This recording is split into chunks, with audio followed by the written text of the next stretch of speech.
Hello, Mr. Donald. Hello, Naveen. Hi, how are you? Good, thanks. And how are you doing? Yeah, I'm good.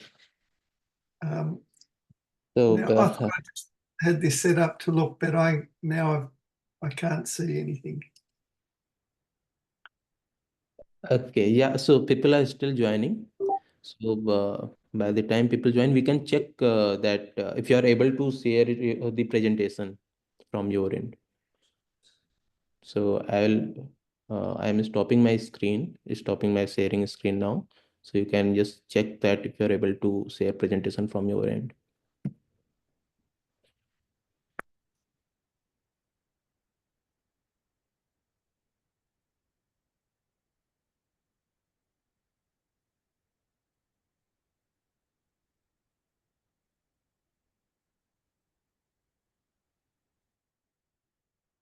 I might have to log out of this and back in. I've just got a Zoom written on the a white screen. I might just try and enter it again.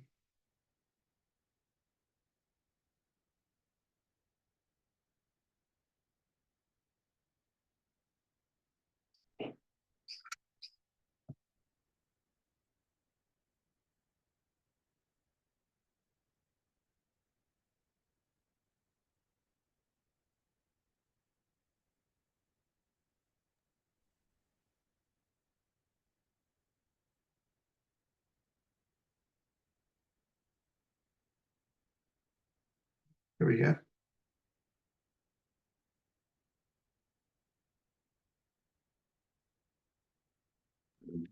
Is it not working from your end?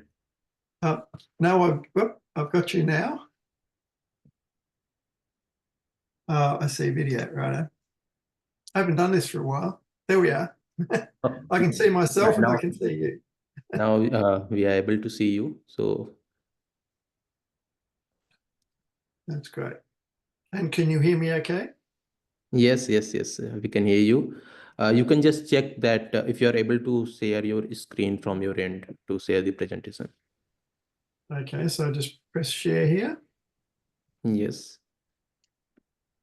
And then share entire screen. Share, it says screens, entire screen. Oh, I see.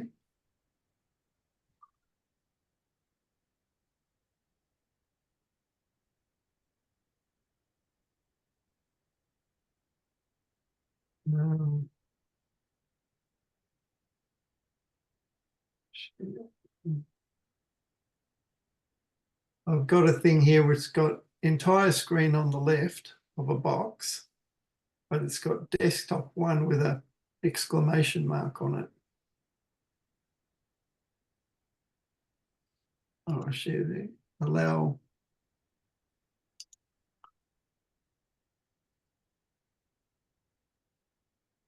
Okay, so is it not allowed from your end?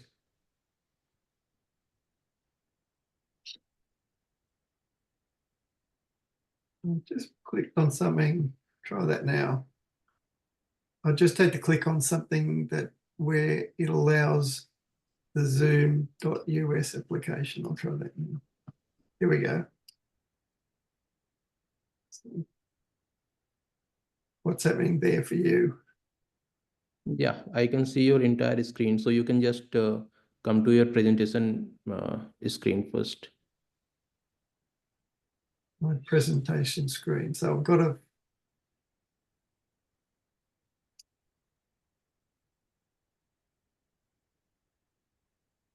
Okay, so how do I can't work out how to, oh, I see. So what I will do, I will share your presentation from my end. Oh, So it's it will be. this probably will work now.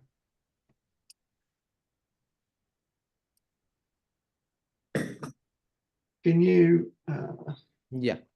So can you see my presentation now? yes. But I'll share your screen. I'll share your presentation from my end. But yeah, I can see it now completely. All right, okay. So we got it now. Yeah. So I'm unmuting the other people so that we can start, formally start now. It is time, 11 a.m. now. So, Okay. yeah. I've stopped sharing. I know how to do it now.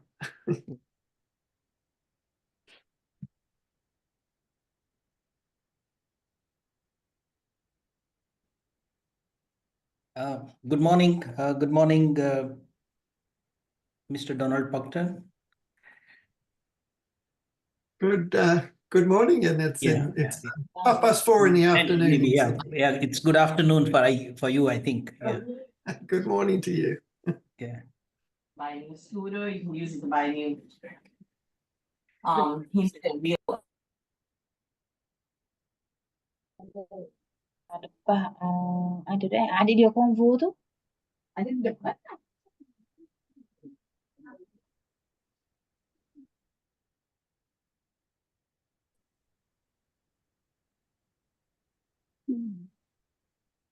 Good morning, everyone.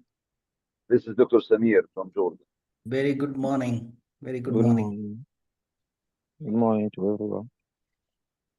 Good morning, Dr. Scott. And good morning, Dr. Walid. And Good morning. Good afternoon, Sitzel. Good afternoon. Why good morning for all of them and good afternoon to Sitzel? I think they are all in the same place. Oh, Scott and Donald too. We're in the same time zone. Oh, okay. Kind of. My state decides to have its own time zone for half a year. To Oh, to yeah, Sydney, that's right. Melbourne. That's right. You have a slight difference.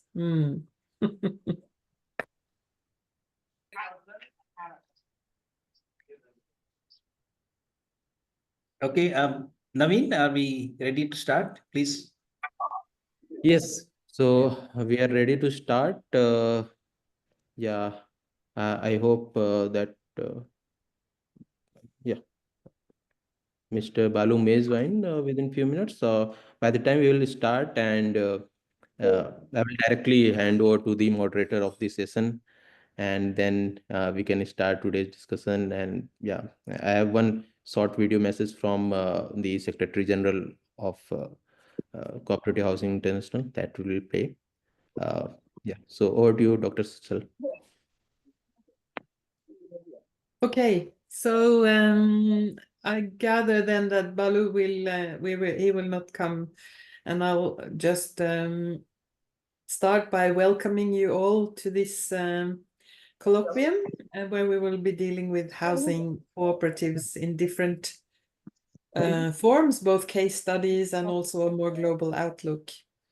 We are starting the session with a video message from Julie Lapalme, who is the Secretary General for the Cooperative Housing International, and she has kindly recorded a welcome message and a little bit about what CHI does. So I think we'll just go to that, Naveen, to start with.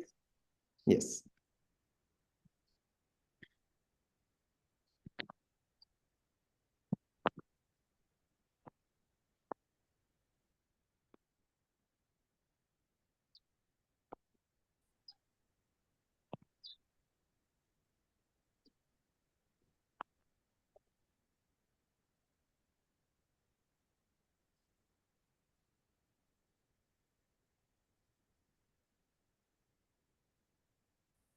Hello, I'm Julie Lapalme, Secretary General of Cooperative Housing International. I'm sorry I can't be with you today. The time difference between our countries means that I'm sleeping right now while you're watching this. So on behalf of Cooperative Housing International, I would like to share a few thoughts about housing cooperatives with you. Urbanization is reshaping our cities and bringing both opportunities and challenges. In many cities, buying or renting a home is costing more, which is making housing increasingly out of reach for many people. At the same time, urban sprawl, social isolation, and crime are further straining the livability of our communities. But in the face of these mounting challenges, cooperative housing is emerging as a powerful and innovative solution. You see, cooperatives offer more than just affordable homes. They build strong, inclusive, and sustainable communities. Through shared ownership, collaborative decision-making, and collective resource management, co-ops create resilient housing models that foster social cohesion and long-term stability. To explore housing cooperatives in greater depth, one of the speakers for today is CHI board member Scott Jennings, and he'll take you through a closer look at how cooperative housing is tackling affordability, environmental impact, and social well-being, especially for students. You see, Scott serves on the board of Student Cooperative Homes in the UK, and he's also on the steering committee of the European Student Housing Cooperative Alliance. So by showcasing successful cooperative housing solutions worldwide, we can better understand how these models can be adapted and scaled in different urban contexts. Cooperative housing, however, doesn't operate in a vacuum. Supportive policies and strong governance frameworks are essential in ensuring these models continue to thrive.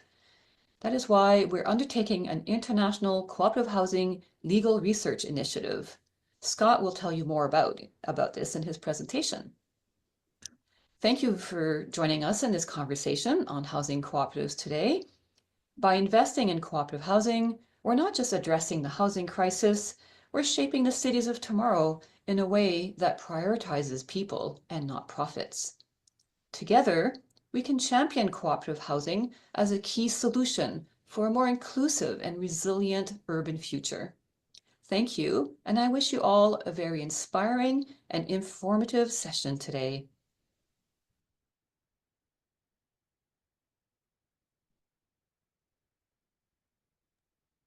I have to clap for that as a very nice introduction by Julie. Yes, I will once again say welcome to everybody. And this maybe talk a little bit about the background for this colloquium. I think it is the first colloquium on housing co-ops that we have done in the Asia Pacific, I think. Yes, yes. Yes, so, and I think it's important to have that in mind when we are entering this discussion, because we are in a starting point of understanding both the model and how it can be implemented in the Asia Pacific region. I'm actually in Geelong in Victoria at the moment, and I've just been talking about housing cooperatives for Western District Aboriginal controlled community organizations here. And you know, it is interesting to have discussions about how does this model fit in different circumstances with different people having different wealth, different understanding of governance and so on. And I consider this colloquium a beginning, a start of understanding both what is currently existing in the Asia Pacific region and also hearing about the new initiatives that are coming up.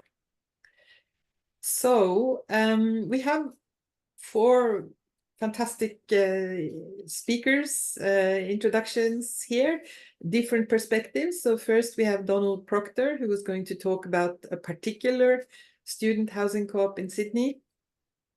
Then we have Mohab Gupta talking about an exciting new development of affordable and sustainable housing in India, which is new thinking around how we do this in an Indian context. Third, we will hear from Dr. Walid Al-Zamil, who's been doing fabulous research around the housing cooperative model in a Saudi Arabian context.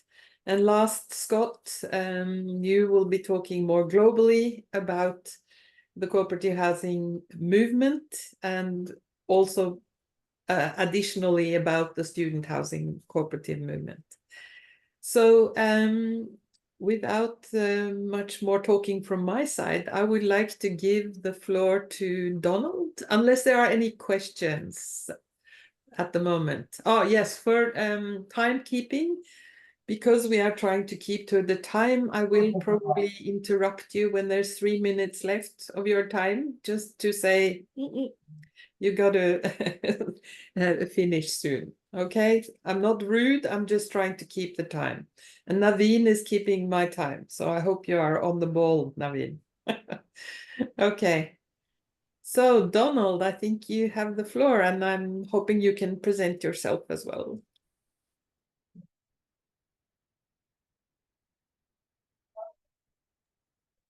Thank you. Can you hear me and see me? Yes, we can both hear you and see. You're a Thanks, little bit vague. Is it a bit low? Oh no, maybe that's mine. No, I think that's good. Naveen, that's Okay. good. Yes, Yeah. it's good. Yeah, that's good. Right. Okay. Well, I've got a short presentation here, so I'll just share it. Hopefully. Yeah.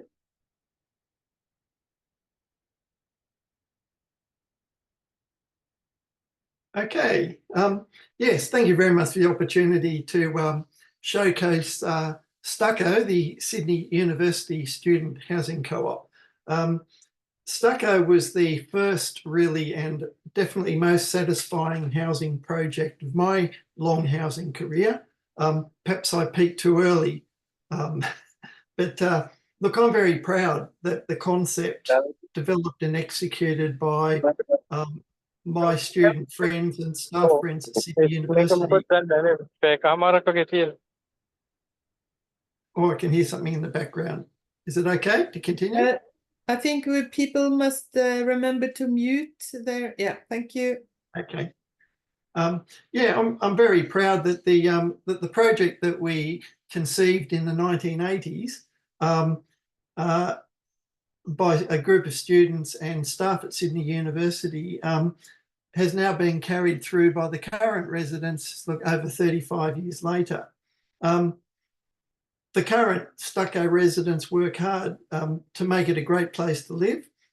It's affordable for low-income students and demonstrates the co-op principles of self-reliance, inclusiveness, and cooperation. Well, now, why isn't it not forwarding? Now it's stuck on the...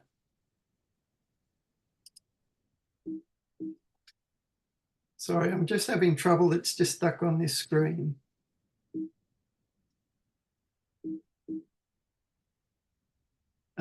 Something...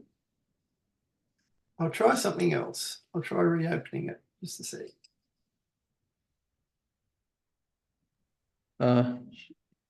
You can reshare your screen. Yeah. Am I sharing that now? Can you see the picture? Yeah, it looks Yes. good now. Yeah. Great. Okay, so this is a picture, Stucco by night. Stucco is not a huge complex, just 8 shared houses within the shell of an old factory building. But it is very significant as an example of affordable housing for students that contrasts with the expensive university colleges or the commercial student housing, which primarily serves overseas fee-paying students. This is a picture or photo of the outdoor living room in Stucco. It's the central courtyard, and here we are, I think, setting up for a party, which is a common event in the Stucco courtyard. This poster on the right-hand side here, it really sums up the culture, and it says more than just student housing. And I think that reflects a lot of the comments that I hear from co-ops, which are that it's more than just housing. Certainly, the Stucco was envisaged as a self-managed housing model for really low-income students at an affordable price. And certainly you can see from those comments about co-op living, safe space, non-discriminatory, queer-friendly, self-managing. That is a poster that's many years down the track from Stucco's instigation. So it shows that they've kept not just the housing going, but the idea of the culture of the housing going as well. Here's a picture down in the basement of a big bank of batteries, and a little inset photo of the solar panels that are powering those batteries. So this was a very interesting project, which I was really happy to hear about. Nothing to do with me. It was like 20 years on in Stucco's history, where the students got together this project to install solar and battery backup in the co-op. And it was actually the first type of installation on an apartment building in Australia, I'm told. So it just goes to show that, you know, co-ops can be a real font of innovation. So the big question that I often hear asked about Stucco is, how has a transient student population managed to run a co-op continuously and successfully for over 30 years? So this students, you can only be a Stucco member if you are a student at Sydney University, and I think they've put a maximum 5 years on the tenure. So you can only stay there 5 years. So all that time through the 38 student, they're really churning. The people change a lot. So how do they keep it together? The answer from Stucco was along the lines that, I'll quote here from a Stucco member, along the way, due to the variety of students, there is a wealth of skills and knowledge available to run the complicated aspects such as membership, maintenance, and finance.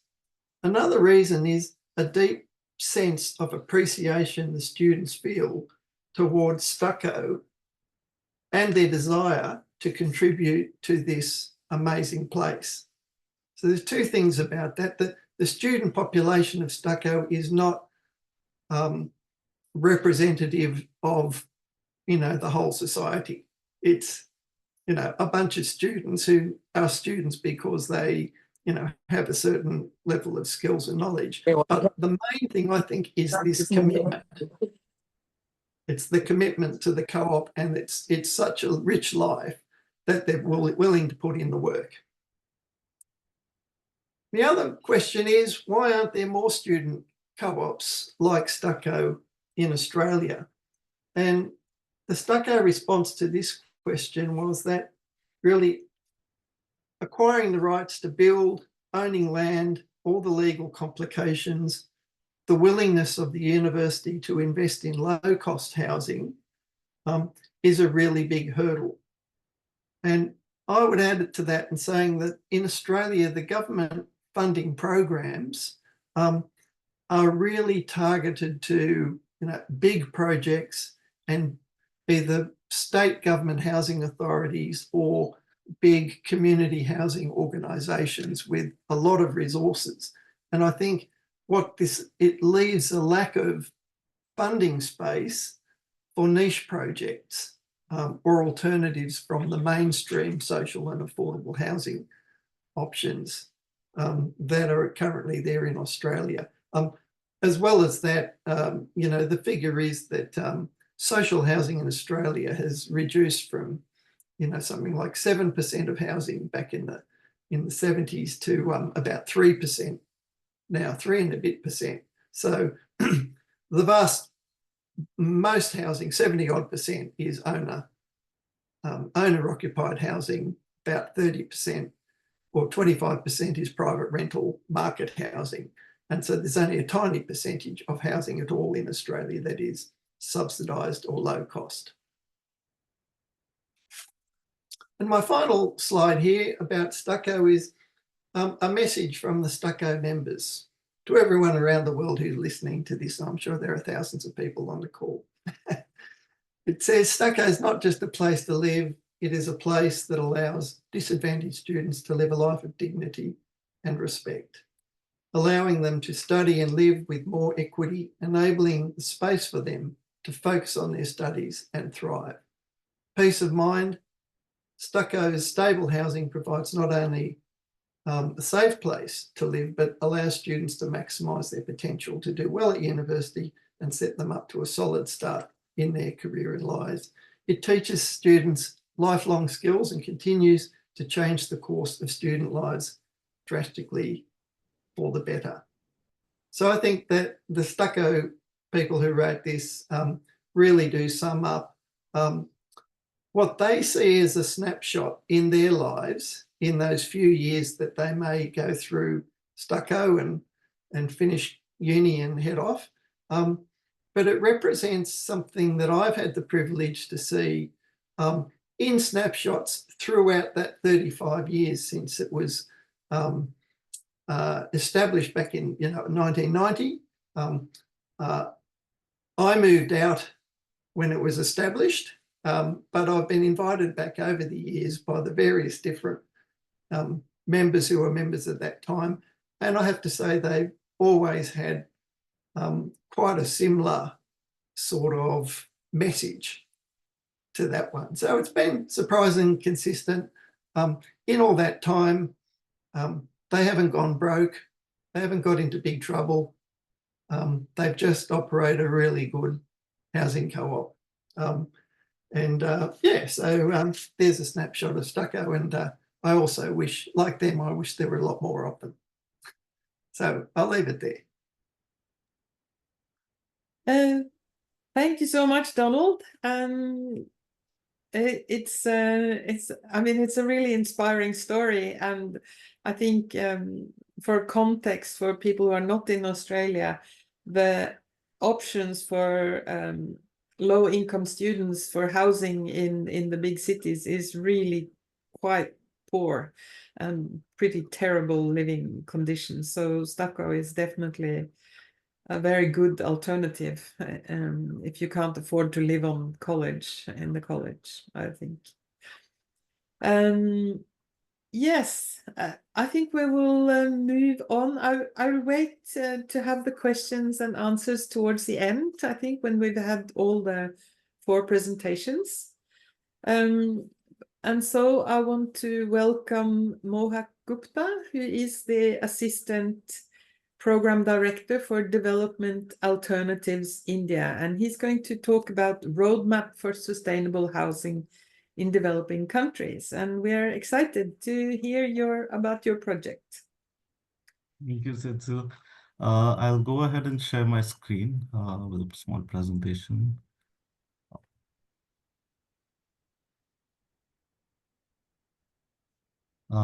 Is my screen visible? I'm in slideshow mode. Yes, Mo, it is visible. Yeah, Thank you. Okay.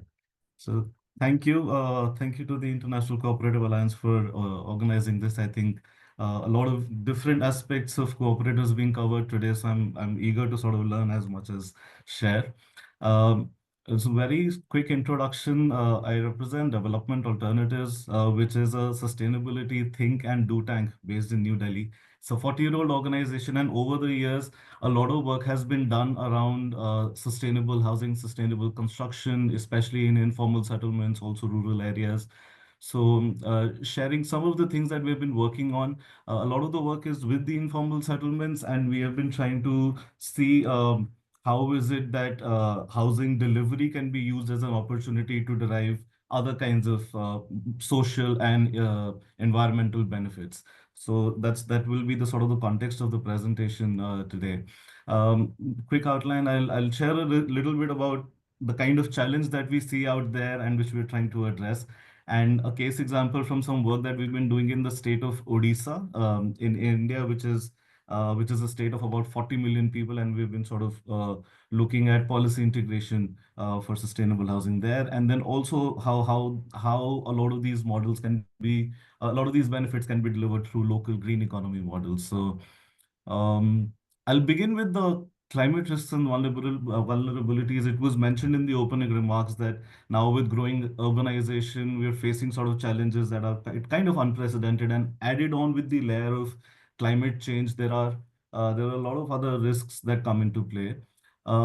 in the case of India, just very quick look across the country, if we see there are multiple kinds of vulnerabilities or like weather conditions that cause very varied kind of impacts across different parts of the country. We know that like almost 80% of the urban population lives in hazard-prone zones, and there is going to be increased migration because of climate issues, and all of this also comes at a cost. So there, I mean, extreme costs related to extreme weather events, and housing is of course vulnerable to that.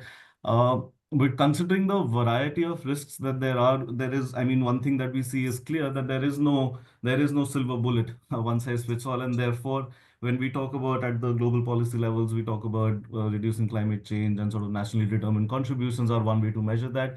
We must see, and this is an approach that DA has always taken, that it has to come from locally determined choices, and therefore a lot of work directly required with community-based approaches. And we see that the community faces vulnerability at various levels. One is that oftentimes, especially in urban areas, informal settlements are typically found in more disaster-prone areas that are flood-prone, or where other development has not taken place. And so, by virtue of the location itself, they are sort of more vulnerable to the impacts of climate change. Plus, because there is unplanned growth, so there is no real structure to the settlements, and they tend to get overcrowded. But also at the building level, the kind of houses that get constructed are often not designed well, because there is no access to expertise or proper building materials or technologies, and therefore they're already living in improper settlements, but the house designs themselves make living conditions worse. And not just worse, but also more risky and dangerous, because construction practices are not appropriate, quality materials are not available, and often there is a lack of awareness about how buildings need to be constructed owing to local conditions in contemporary settlements. Over and above this, by virtue of the settlement design itself, a lot of times these places are health hazards. The disease can also spread easily. There is inadequate access to affordable housing, and therefore even within cities, despite all the support from the government, you find that housing for informal settlements is still very difficult and out of reach for many. These communities often also do not have the capacity to navigate public systems to even benefit from all that is being offered under government schemes and projects. And oftentimes, essentially, we see that this leads to forced migration and lack of livelihoods within urban settlements as well. So these are the kind of issues that we try to address, and therefore we're seeing the role of the community in a few different ways here. One is traditionally, as they are the user, they are the inhabitants, and therefore they are the ones who are the recipients of housing. They're the ones who are demanding housing and receiving them. But can we see them as more? Can we also see them as there's enough talk about participatory planning approaches, but how do you enable that? That these people who are probably closest to the problem, who understand the dynamics most on the ground, how can they be the ones who are planning and guiding this development of these settlements? And moreover, can they also be the entrepreneurs who deliver the housing? So they're not only at the receiving end of but they're not only part of the demand side, but they're also supplying the housing products and services that are required. So, and this is where essentially also the role of cooperatives in a way of collectivization of people to deliver these products and services and on the ground. How can that be facilitated is something that's sort of very important to us. And this is something that we've been trying to work with, like I said, in the state of Odisha, where we were trying to work with the Housing and Urban Development Department of the state to develop a roadmap for social housing, affordable housing. When we went into the settlements there, we saw, I mean, the kind of things that we spoke about earlier, that these are newly constructed, newly developed slums, because the state is providing some kind of infrastructure to these settlements, but the houses people are building on their own. And you see that there are hardly any windows. There is very poor thermal comfort, no ventilation. So there is increased vulnerability to heat stress. There are no percolator surfaces, nowhere for the water to run, no storm water drainage. Flooding can be an issue. Like I said, no light and ventilation inside houses. And then also because there is, I mean, people are just making do with the kind of skills they have, constructing their houses themselves. So you see situations where valuable indoor space, these are very small houses, so valuable indoor real estate is being actually wasted away because of just poor design and planning. So we thought that this is something that needs to be addressed. And along with, when we see the kind of materials that are being used, which are completely improper for the climate and sort of lead to poor living conditions, how can those be replaced? So essentially, we try to leverage what the government was already doing, which is they're running what's called the Jaga Mission, which is a state level program for land titling for informal settlements. It's actually the world's largest slum titling and upgrading project. And we tried to see what could be the steps that can actually make it the world's largest green affordable housing project. So within the mission already, the state is providing infrastructure and site and services on the ground, but people are still building the housing themselves. So we thought that when we did the projections, I think by 2030, it was expected that about 450,000 more houses are going to be required in Odisha. So can the design of these houses be improved? And what are the processes that could be put in place so that one, of course, it leads to better quality of life for the 2 million people inhabiting those houses, but it also becomes a vehicle for actually reducing greenhouse emissions by using proper materials and technology, so saving carbon that way. And by introducing circularity practices, proper materials, there's also savings of virgin resources. And in the process, you can actually set up localized supply chains to set up at least 150 small to medium enterprises to deliver these products and services. So the idea being that through collectivized cooperative based models, through better systems and processes, what are the other kinds of benefits that can be derived in this process? And we essentially sort of laid down a roadmap for the state, and looking at three kinds of goals.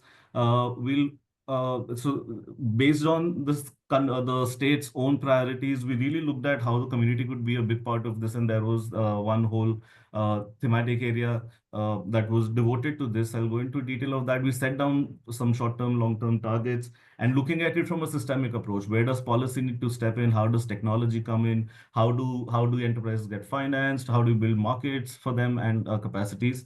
So just to, talk a little bit about the approach.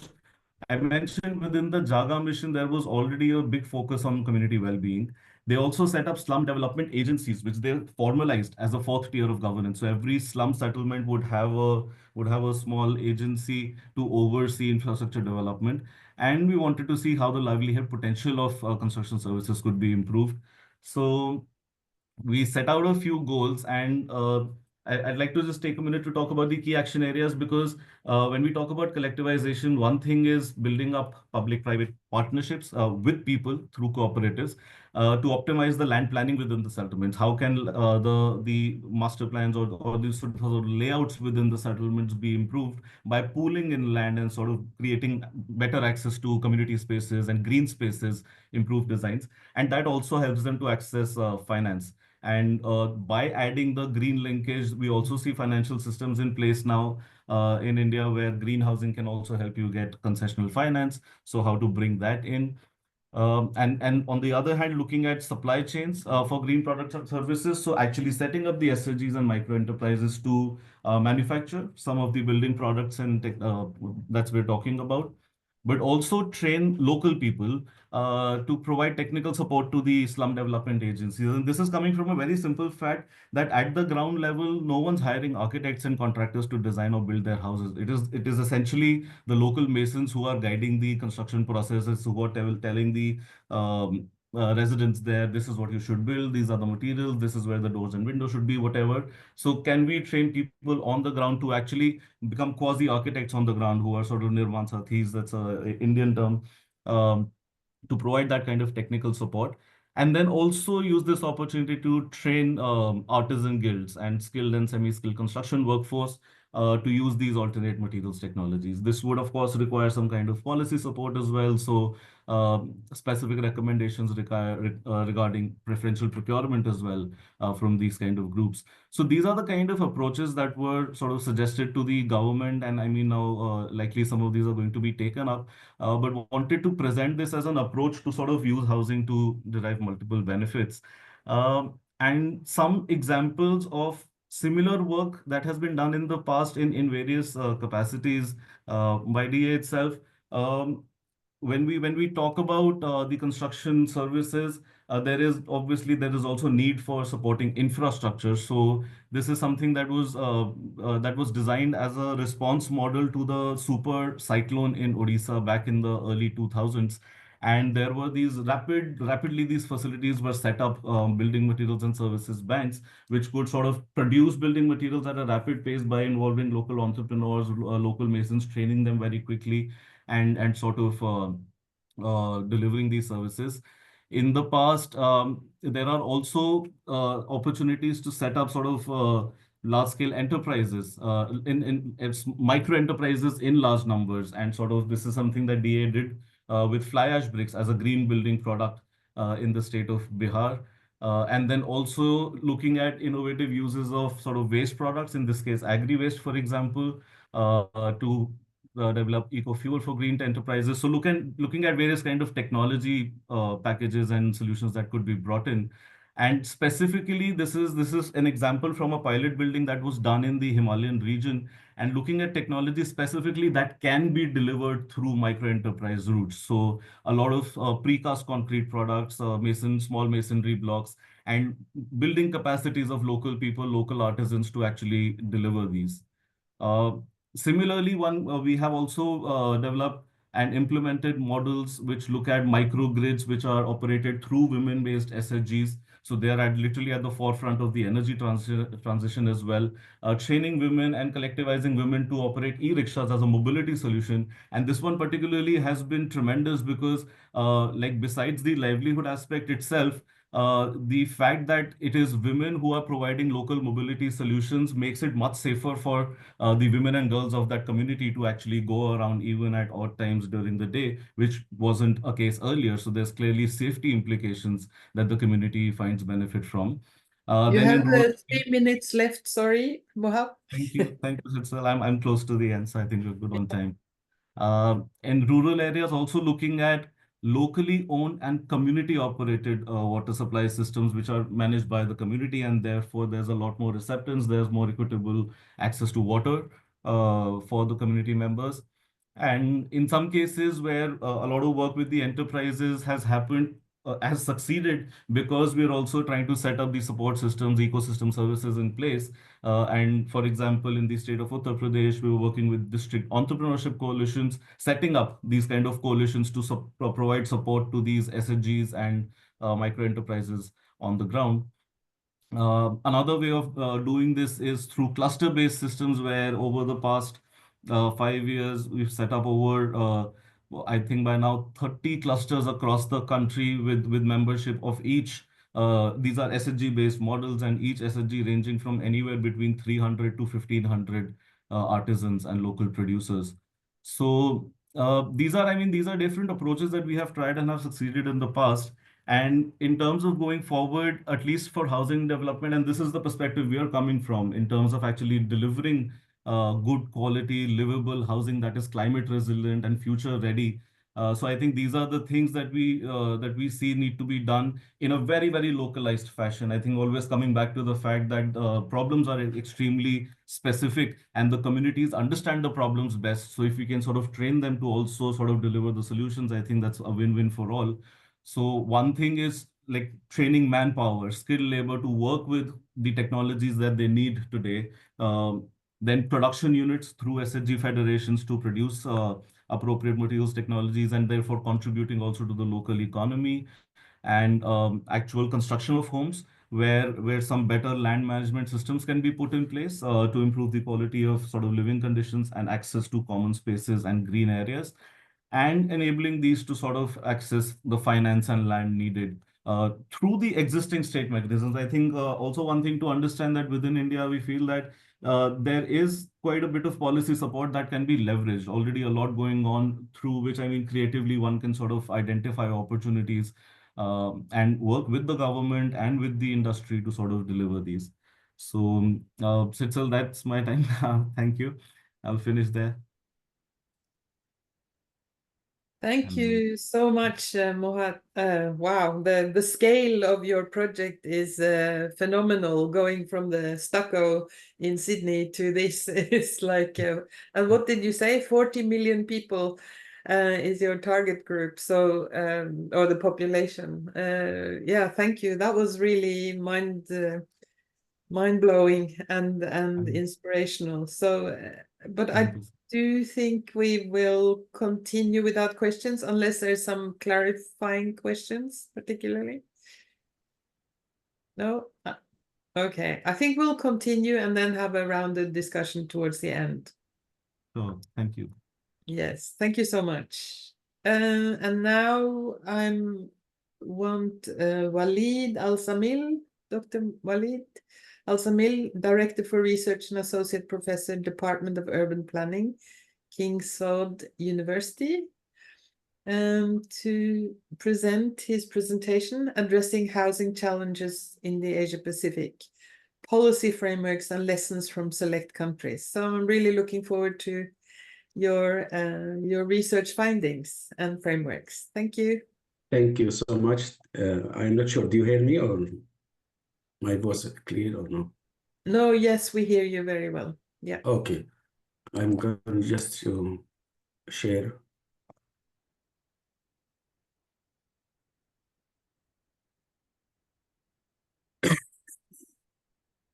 Okay, good morning, everybody. I'm sorry because my voice, maybe because I just wake up or I am sick little, I'm not sure. So, good morning, everybody. My name is Dr. Walid Al-Zamir, Associate Professor at the King Saud University. Today, it's my pleasure to talk about my topic, which is sustainable policy frameworks for transition toward the cooperative housing model in Saudi Arabia. And I would like to share with you some information that I got locally and also international, since I have already done a lot of research related with housing and squatter settlement and informal settlement also in the developing country. First of all, I would like to summarize the main component of this paper or of this research. I start from the concept of the sustainable affordable housing concept, which is very important to understand the whole meaning of the affordable and sustainable housing and interaction between the sustainable and affordable housing, because maybe some of people, they think that the affordable housing, it is just a cheap house. But of course, it is not just a cheap house. When we talk about the affordable housing, we are talking about the social and environmental issue and also economic. So how to make the interaction between all of these aspects. We are talking about also the position of the housing. It should be nearby by the job. It should be by the attractive area. We have to build the community also, not just only the housing unit. What I'm trying to say, not just only the physical aspect. The second thing, also the concept of the cooperative housing model, and why actually do we need the cooperative housing, especially in Saudi Arabia as a local, in my country, for example, and what's the rules that the cooperative housing can play in the housing system in Saudi Arabia. Also, the cooperative housing production, we have to know the system of cooperative housing production, how can we run off this kind of model in the system of the housing. And finally, I was trying to create a sustainable policy framework or model that's fit with the principle of the sustainability or city sustainability, which is from three main principles, economy and also social and environmental aspect. So as I said before, housing, it is not just only a place that protect us from the external environment and provide us with security and privacy. Of course, it has concept deeply more than that. When we talk about the housing, we are talking about the family that they are moving from the place to another place to get adequate house. When we talk about housing, we are talking about the social, how to make the house fit with the population and in line with the economic. And when we're talking about the housing, we have to talk about the position of the housing. Where is the location of the housing unit? It should be not nearby the activity area or neighborhood, inside the neighborhood, away from the neighborhood. Where is the best location for the housing unit within the framework of the city? So this is very important to understand that, because the problem that coming from the housing or the housing crisis, it's coming from that's way. I mean, before the emergence of the sustainability, a lot of housing policy tend to serve the economic aspect at the expense of the social and environmental aspect. For example, some of the regional policy, they may focus to serve the big city at the small city or at the expense of the village. So of course that will lead to increasing the migration from the small city to the big city, because most of the young people, they want to improve their style life, they want to get adequate job, they want to improve the style life. So this kind of increasing of the population, of course, will lead to increasing the price of housing, increasing the demand.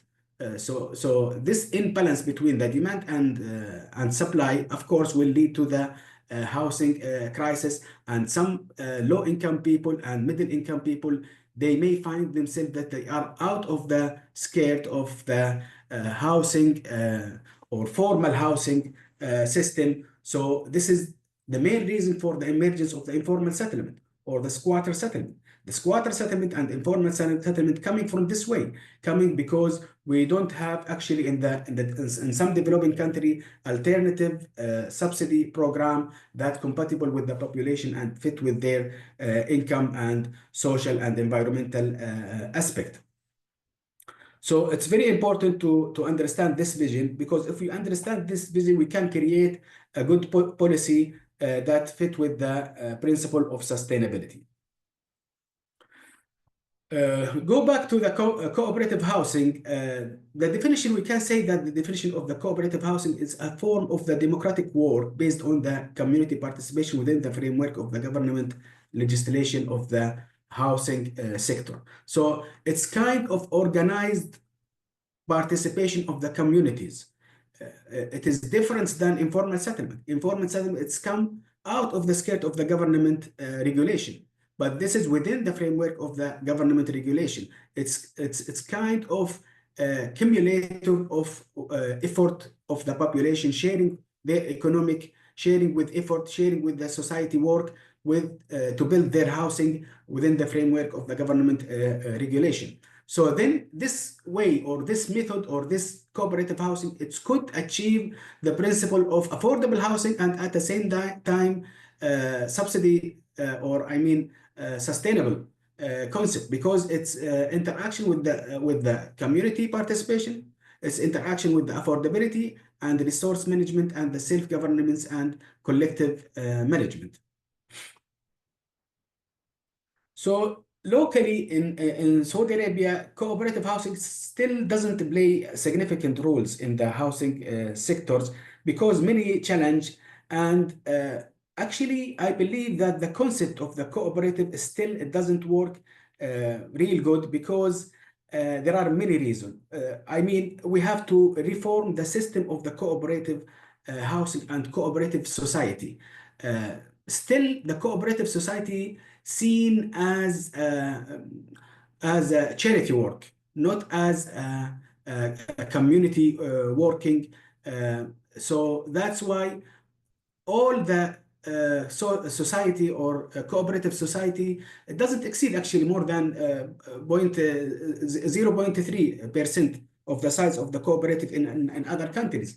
And as we know, in Europe and some countries all over the world, the cooperative housing, it's constitute between maybe 15 to more than 20% of the housing stock. So, I mean, it's a huge number and they play a good roles in the housing market. So we need to activate the principle of the cooperative housing in Saudi Arabia, because it will help all the subsidy program, because we are depend mainly on one main program, which is financial support. And financial support, I believe it is not sustainable solution for the problem of housing in big country like Saudi Arabia, because the housing, it's described as a fluctuation price. I mean, today we may found house unit, the price of the house unit maybe, let's say 1 million as an average, but after 2 or 3 years, it could be 2 million, it could be 2.5 million. So you should, in this case, increasing the financial, and increasing the financial, it is not a sustainable way to solve the problem of the housing crisis, because it's burden a lot of the families. I mean, you have to pay off actually the mortgage financial, we have to pay off the installments. So some households, they may spend more than 50% of their income, which is a huge number and not sustainable ways to solve the problem of housing. So how to develop this model? I believe we have to analyze the local housing situation, subsidy program, and we have to review the experience. We have to exchange with international bodies and international society, especially that related with cooperative society in all over the world. We have to extract the benefit and information from them. We have to make the data bank, exchanging data bank, to understand how to run away or run off this kind of model in local. Also, I depend also in reviewing the local study about the affordable housing, since I have already done maybe for about 10 years, my PhD related with the subsidy program in Saudi Arabia, affordable subsidy program. And also I did interview with some experts in the cooperative that they are already working in some cooperative housing society, and extract some the challenge that they are facing within the framework of the housing structure in Saudi Arabia. So the importance of the cooperative models come from the one tool to transition of the sustainable affordable housing. To get success of this cooperative model, we should depend on reforming in parallel, reforming the procedure and executive and legislative structure of housing in Saudi Arabia. I mean, we are not just only have to focus on how to create the model, but we have to know how this model working within the framework of the structure. We may have some problem in the executive, in the legislative structure, in the procedural structure. So we have to follow up all this kind of the problem and try to fill the gap to reach to the sustainable solution. So cooperative housing, it focuses on 4 main dimensions: collective ownership, as I said before, tenure system, self-management, and cooperative financing. We did such a good job about increasing the ownership in Saudi Arabia. It's reached more than about 60%. I think 62% they have already owned their houses, family. But actually, this gives us indication. I mean, it doesn't give us indication that there is no any problem about the housing. All of these families, they have to pay off their financial support. And some of them, they have to pay around 40% of their income, 50% of their income, and it takes long time, more than 20 years to pay off all this money due to the high price of housing unit. So here I summarize the main challenge that we are facing the cooperative housing model in Saudi Arabia, and I summarize it between 3 main things, starting from the legislative framework and procedure framework and executive framework. Like, for example, lack of the flexibility of the urban legislation that's encourage cooperative housing model in the residential communities. In the residential communities, I suggest that we could dedicate or allocate some area for the affordable housing, either for the affordable housing or for the cooperative housing. So we can solve the problem of the land price, because land price constitute more than 60% of the total price of the housing unit. So if we are able to decrease this price, we will of course solve the problem of housing. And also we have some problem. For example, there is no any clear framework for the stakeholder engagement, how to make them engage, and also there is lack of the communication with the other parties, like a research center or like international association from all over the world. So we can, and there is also lack of the technical expert. Most of the people who are working in the societies, I mean cooperative society, they don't have experience about architecture and urban planning and economy. I mean, they are doing their job as a charity job, or kind of working, but there is no any system or business model that show them what should they follow up and what should they do when they establish or when they finding this kind of the society, and how it goes and how it's work. So this model, as I explained, it consists of three main dimensions. We have to make the balance between three main dimensions. We have not just only talk about, for example, if we want to make the cooperative housing, we have to know the location of the cooperative housing. It should be nearby the job. It should, because most of people, they move from the house, from their housing, from the place to another place, just because they didn't get adequate job. We have to know where is the location in the city, which city we should put it. There is diversity from the city. Some city it has a lot of business work, and some city maybe they don't. It doesn't attractive city for the young people. So we have to know where is the location of the affordable and cooperative housing. There is also three main principles. We have in parallel work on how to reforming the housing structure in terms of legislative, procedure, and executive. We have to make the land allocation system for the cooperative housing to solve the problem of the land. We have also to stakeholder engagement, to encourage the stakeholder engagement, improving the current procedures, which is very now take a long time for just establish the new community or new cooperative housing association. We have to have the method to empowering the cooperative system. International, as I said, international exchange of the experience.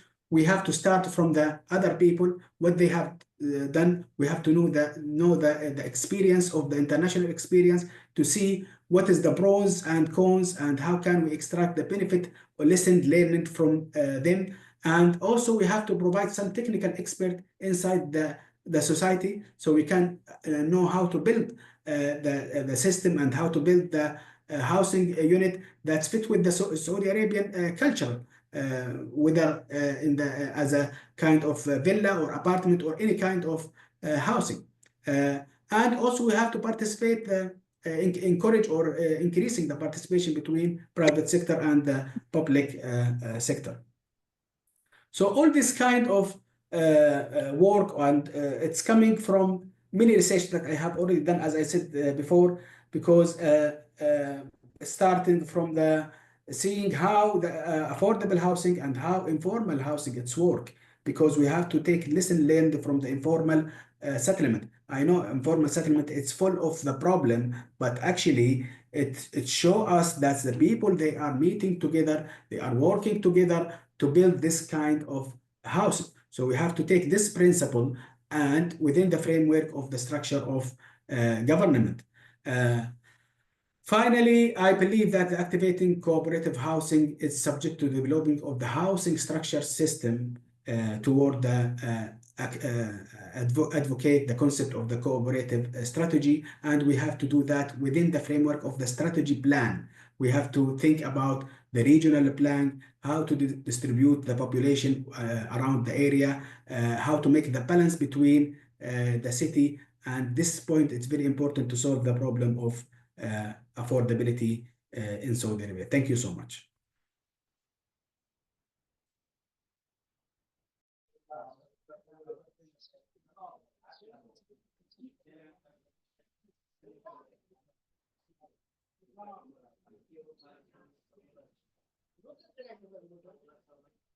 Thank you so much, Dr. Walid. That was really interesting to hear about perspectives from Saudi Arabia.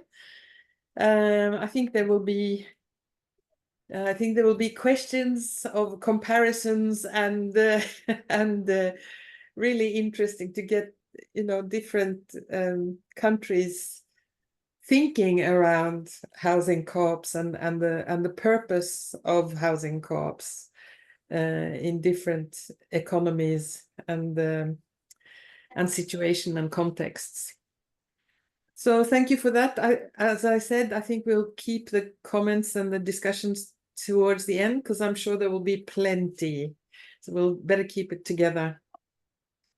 And then I will ask Scott Jennings to start your presentation, Scott. And you're the board member of Cooperative Housing International, but you can also tell a bit more about yourself, I think, once you start the presentation. Yeah, I was going to say there's some content further down that I can use to explain a bit more about me. But hello, everyone. I'm Scott. I'm one of the directors, I said, of Cooperative Housing International. So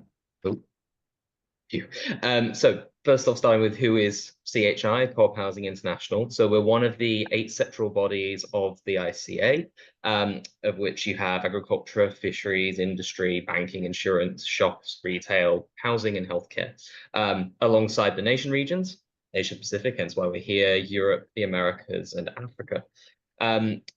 Yes, so I advocate everyone engaging every part of the ICA they can. So not just your nation regions, but if you have housing interests towards CHI, equally, any of our members we encourage to engage in the nation region areas. Yes, we have about 30 members spread across those areas. We're always keen to include more from across Asia Pacific. If there's anyone who's interested in having their organization join Co-op Housing International, very welcome to have those inquiries and I can talk to people. So kind of who we are. So I thought I'd just start with explaining like who actually is currently based in the region, who you can reach out to. So we have 2 directors based in the region. You have Ali there.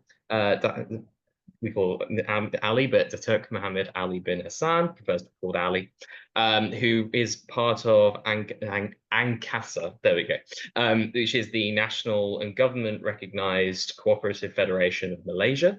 And then there is myself, where I've been a director in the UK of CCH, the Confederation of Cooperative Housing in the past, which represents housing co-ops at a UK level, and also student cooperative homes, again at a UK level, which represents student housing co-ops within the UK. I actually now live and work in Australia, but I'm still involved both in CHI and student cooperative homes as it stands. So what does Co-op Housing International actually do? So we seek to promote the cooperative housing model as the viable alternative for housing solutions and the housing crises we're seeing across the world. And I think we've seen a taste of that even today, very briefly, that it's an issue everywhere. Housing is such an issue. We look to share the information, the good practices and the resources of our members and promote good practice and data and studies, and we encourage our members to get involved in those, and we'll touch on one of those later on. We also seek to do a lot of networking and partnerships. So some really great events that we've run is the International Cooperative Housing Symposium, which we ran a few years ago. We're looking to run a couple more of those if we could. If we could run one in Asia Pacific, that would be amazing.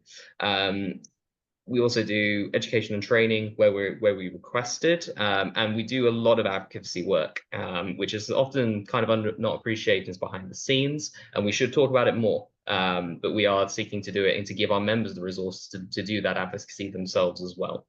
And yeah, we've mentioned peer-to-peer knowledge exchanges, so that's fine. Just some other useful resources that we also do.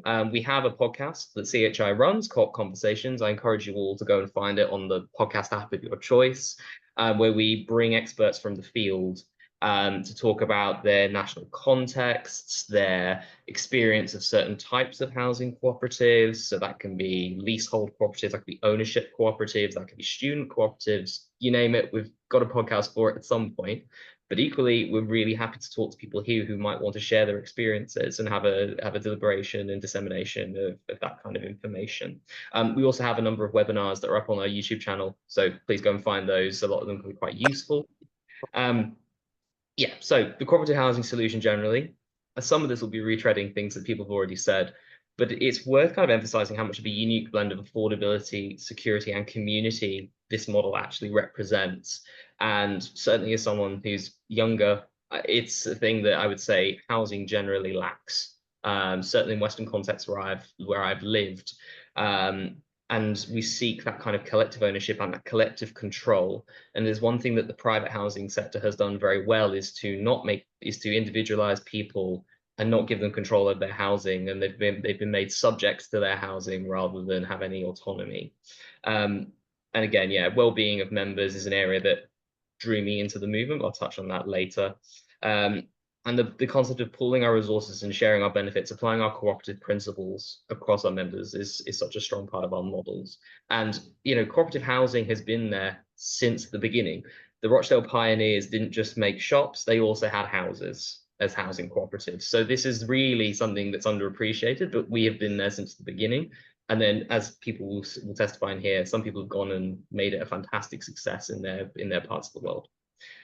My area specifically is I come from, much like Donald, as Donald has said, is the student housing crisis is where I entered the movement.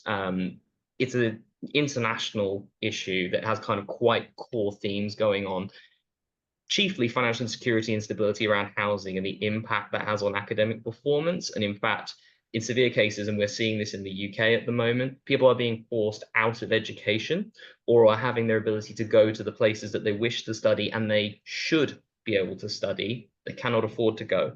And that's a real issue for societies that we've got to face. And the cooperative housing model is a big part of sorting that out. And yeah, a big thing for me was I was at university in Nottingham and I was seeing in the UK, and I was seeing my friends being made physically and mentally unwell by poor housing conditions, poor control of landlords, universities just advocating their responsibility to do anything about this situation, and government not coming to the rescue at any stage, which is incredibly frustrating. And so that cooperative ethos of doing something for ourselves was a big part of what drove me towards the movement.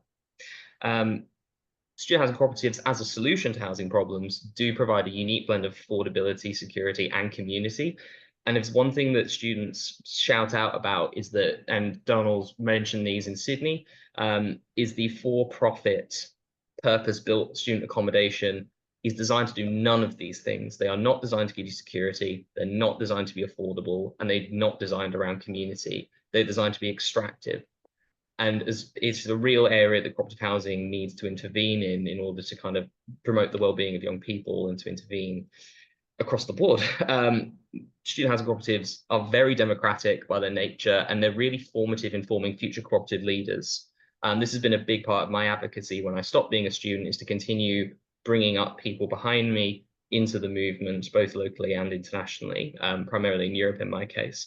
And despite their potential, and Donald again referenced this with stucco, there is this massive potential and this massive demand for a solution, and cooperatives provide that, but we remain an underdeveloped sector internationally. We need that better support. We need existing housing cooperatives and other forms of cooperatives to step up and help scale the model because it's inherently sustainable.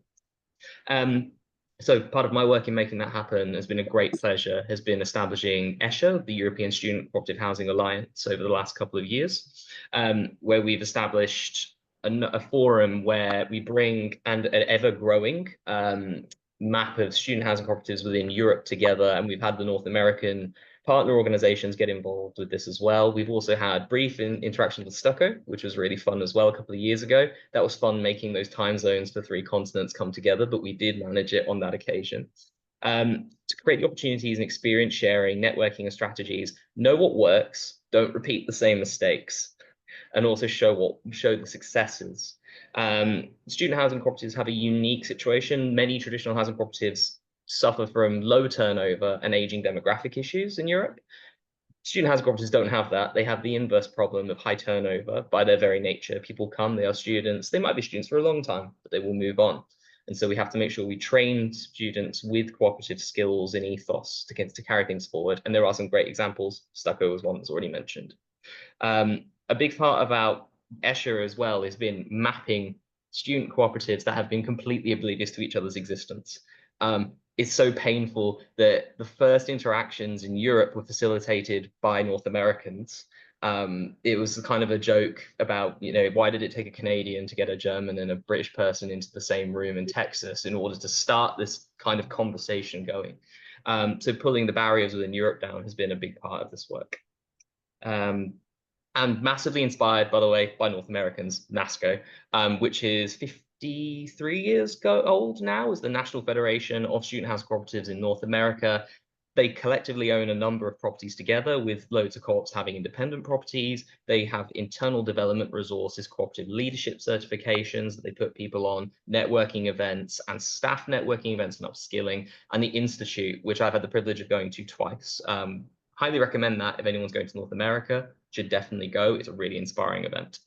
And finally, my organization, Student Cooperative Homes, the one I helped found back at the beginning in the UK, is a unique kind of model for the UK. It's a national cooperative apex organization for the student house cooperatives, both the small number that have properties and those that are seeking to establish themselves. And our main function is to be a vehicle to acquire properties either directly or through partnerships. And we're very flexible about that. It's not important that we own it. It's important that we get more student housing cooperatives.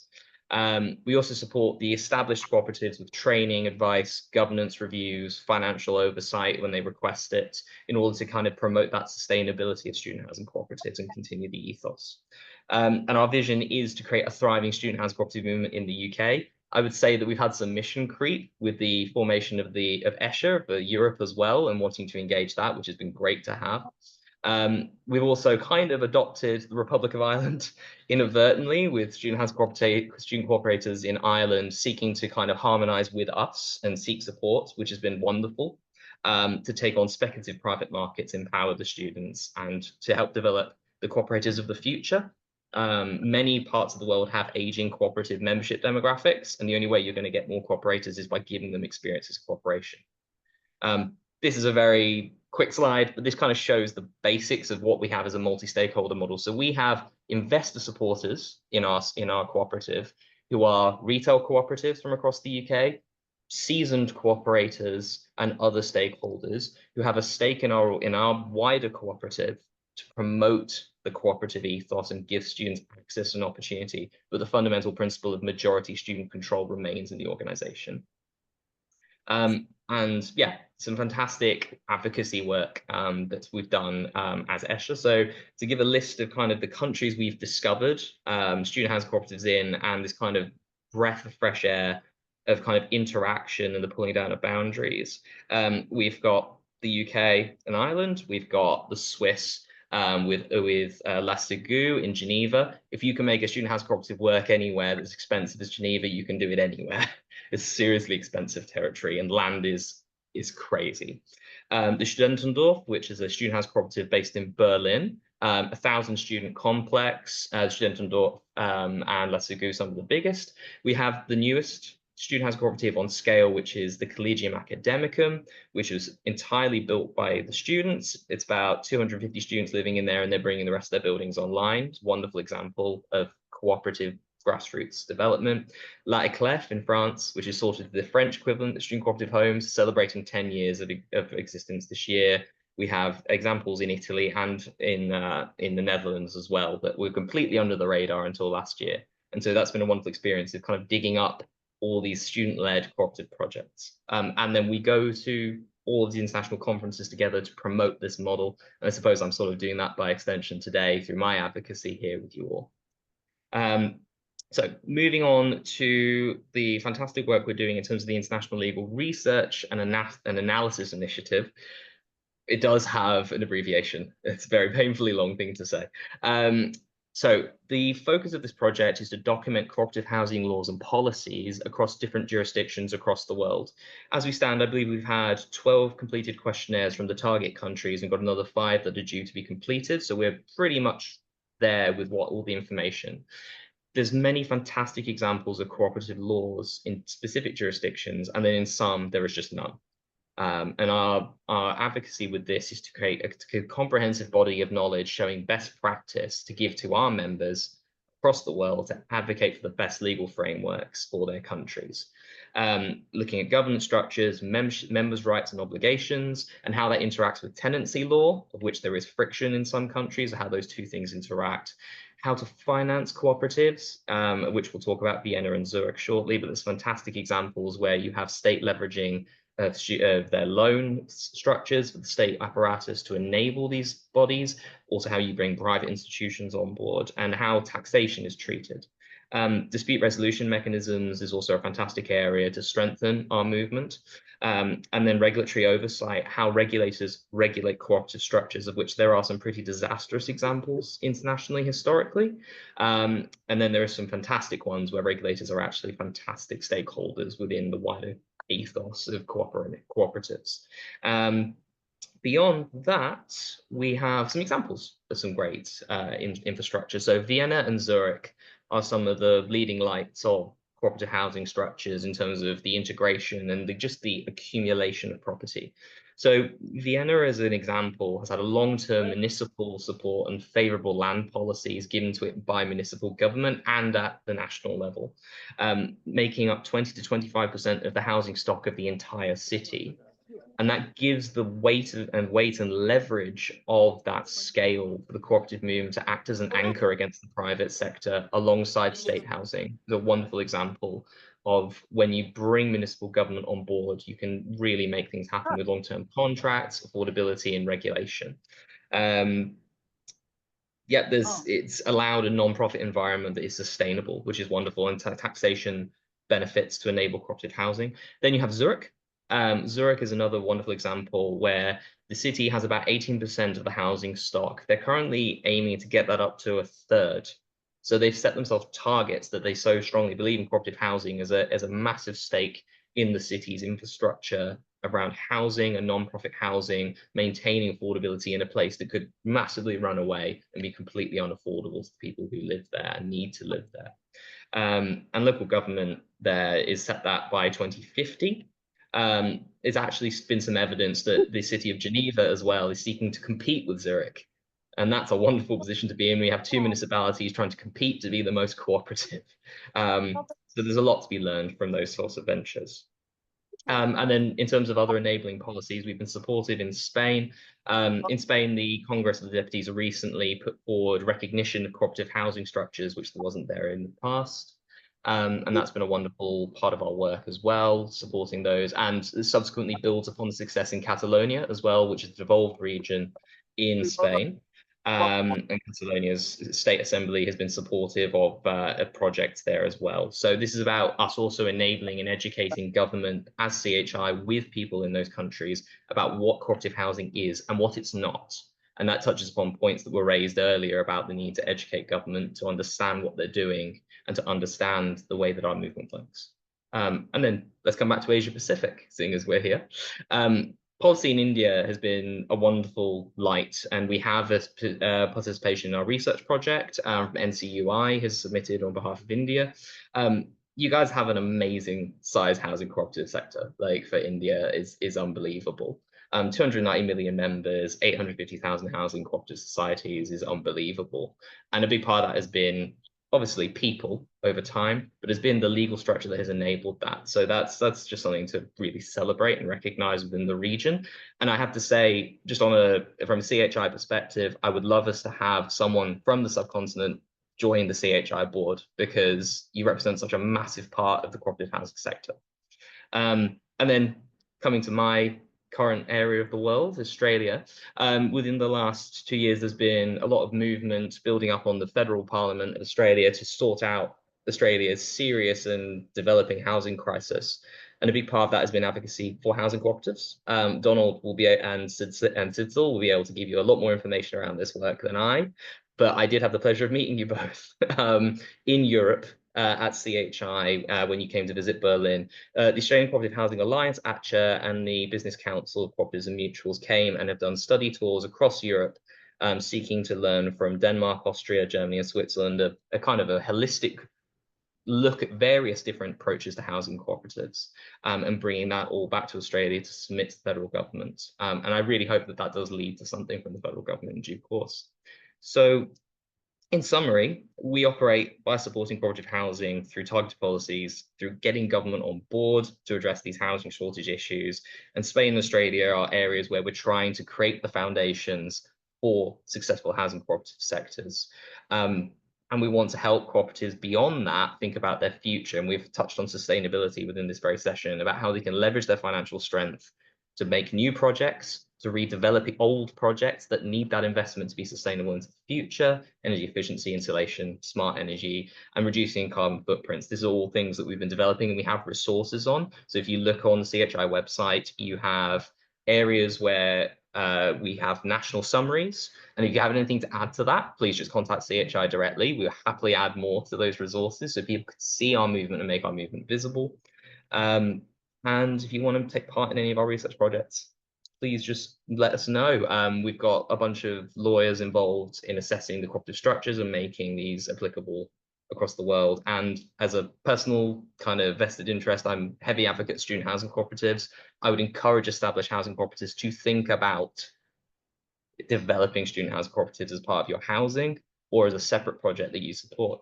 But with that, I've probably spoken enough and don't want to ramble. So let's get to the Q&A. Thank you so much, Scott. That was excellent. I think you might want to share some of the websites and the podcasts and so on, maybe in the chat would be really good. There's been a few questions around sharing slides, and I think that's okay from the presenters as far as I'm informed. Okay.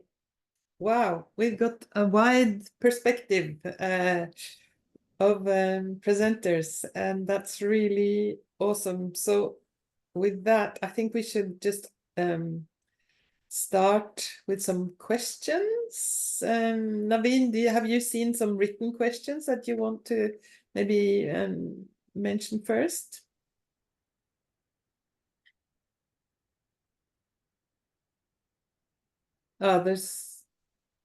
Okay, Samir, maybe you want to start. I see your hand is up, so maybe we start with you.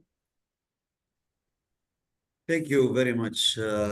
Actually, I have so many questions, and I would like to thank you very much for this opportunity to know more about the cooperative and the housing cooperative around the globe. I don't know where to start, but I will start for Scott.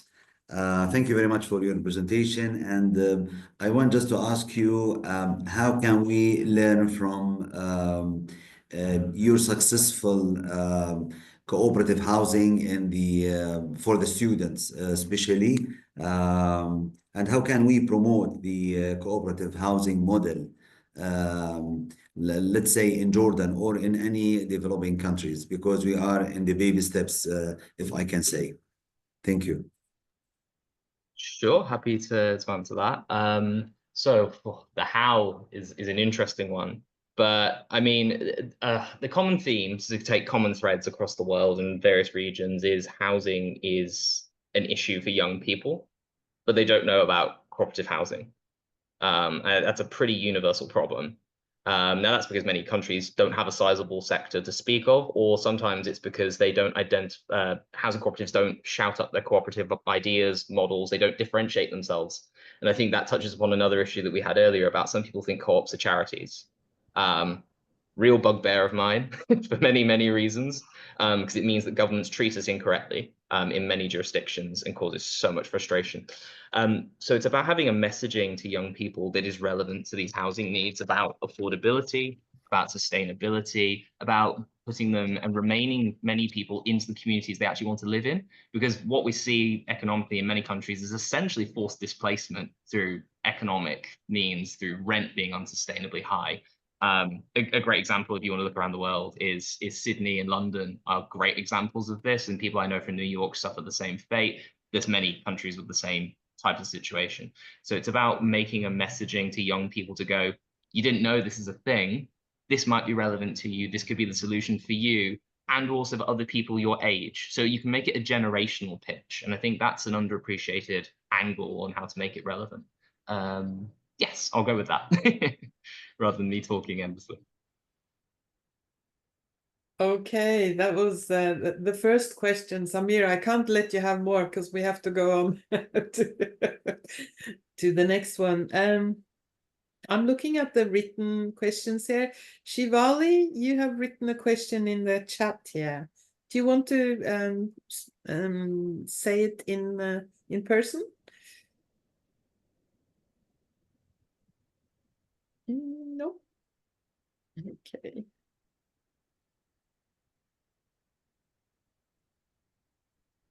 Yeah, I can read it out. Yeah, okay. Yeah.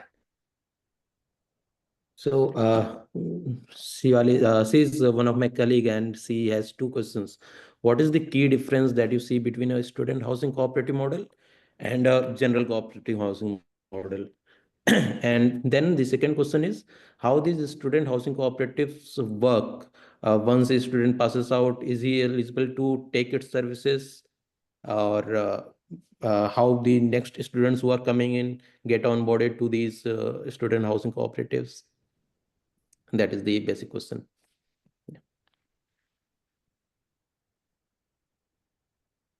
I guess that's for you, Scott, again, or Donald, if you have Yeah. Donald, do you want to have a crack? Well, I'll explain how it works for Stucco. You know, the rule is that you have to be a student enrolled at Sydney University to join the co-op and move in.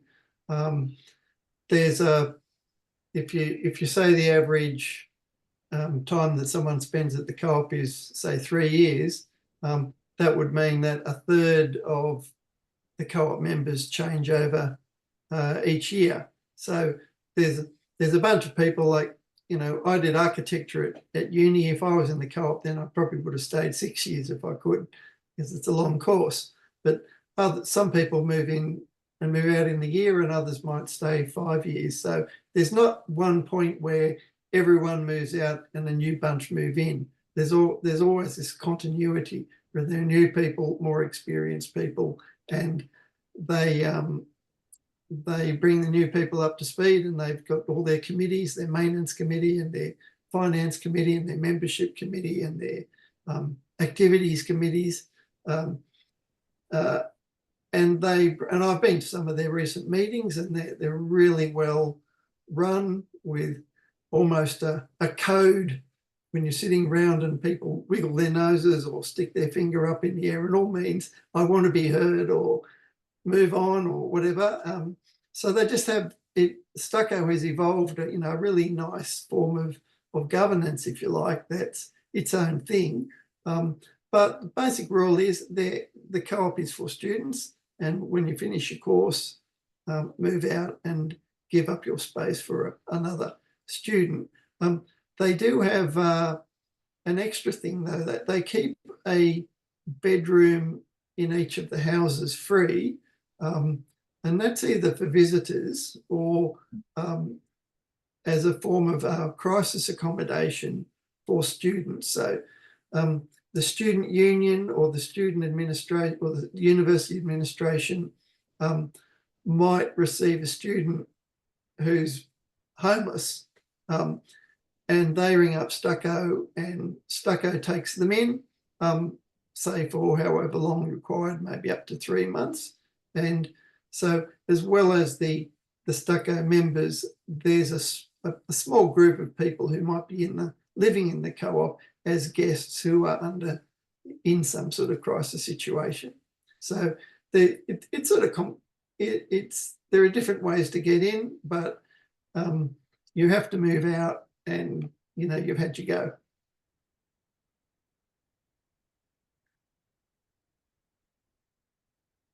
Thank you. I hope that answers some of the questions from Shivali. Do we have any other questions from the participants?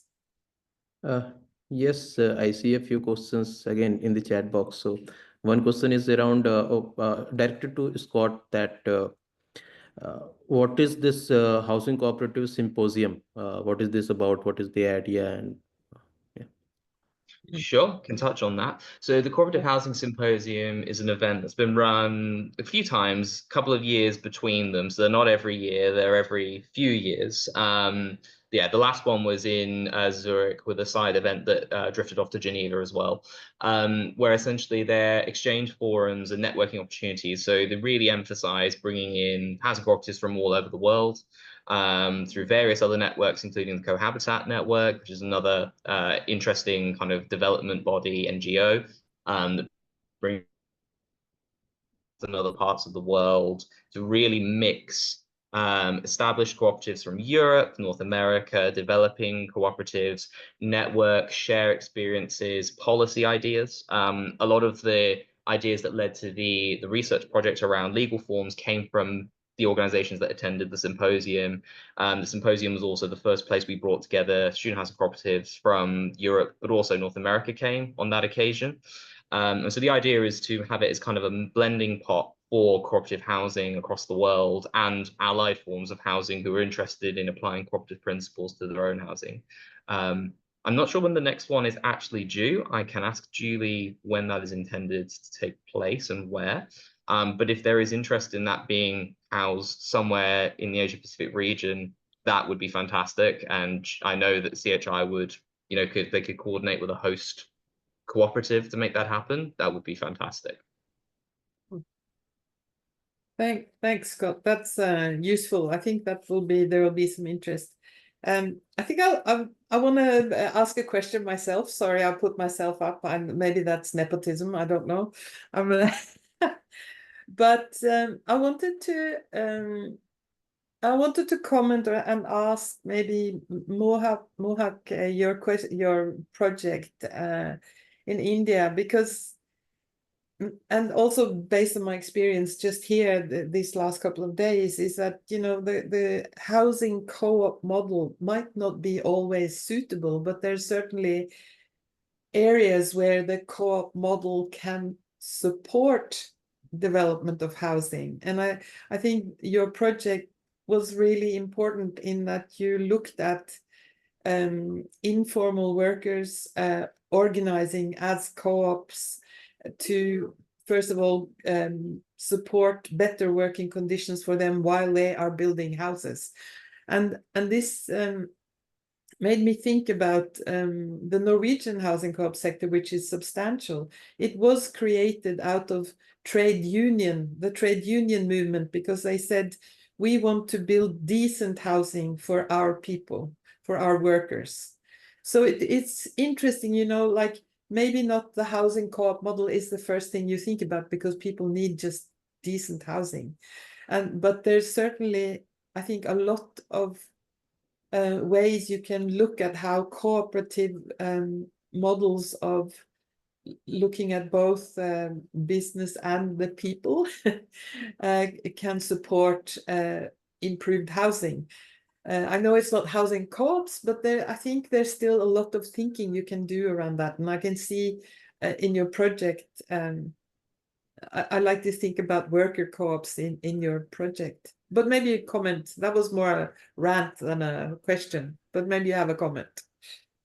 No, thanks, Sitsul, because I think that is the idea for us as well, that like I mentioned in the beginning, that there could be potentially different roles that the community takes up, as in the form of co-ops, and whether they organize themselves as housing cooperatives is one end where they're the recipients, but also as deliverers of service. We feel that there is value in collectivization, and this is actually a model that DA did pilot starting many years ago, where in the central Indian region, there were actually two kinds of artisan guilds set up. One was to actually provide the construction services. So that was sort of a long drawn program where masons and artisans were trained with the alternate or responsible kind of technologies.